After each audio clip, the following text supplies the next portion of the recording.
Десетина лица се уапсени под сомнежи за злоупотреби и подкуп поврзани со работењето на дискотеката Пулс во Кочани.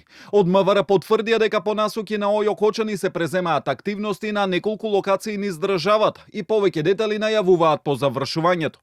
Според информациите, помеѓу уапсените се службеници и раководители во УЈП и ДПИ од Штип, Струмица и Кочани.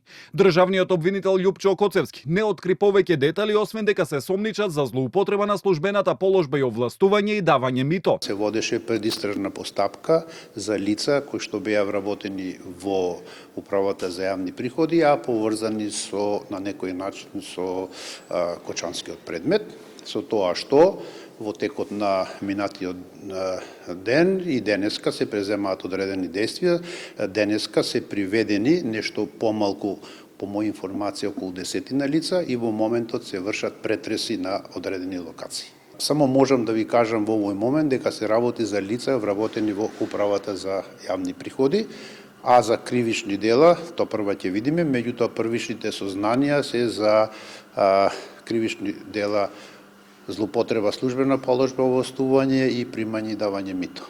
Според неофицијални информации, помеѓу уапсените се инспекторите кои имале комуникација со Михаил Јованов, синот на газдата Пулс Дејан Јованов Деко, која во септември ја објавирала. Еден од нив е инспекторот од УЈП Драган Паунов, кој инаку е брат на ВД председателката на Кривичен Даниела Димовска.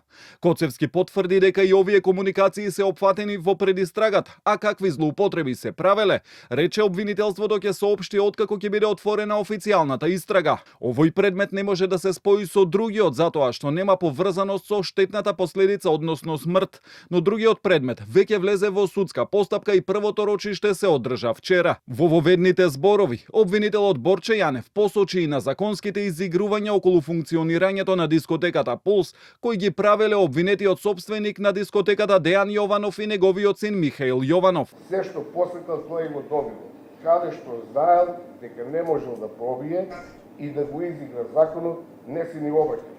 Немало потреба. Сите документи кои морал да ги има, не ги обезбедил, затоа што никој не му ги ни бара. Таму каде што требало да добие заштита и да ги прикри криминалните потврди, тој го има. Консултанти, научници, логистичари.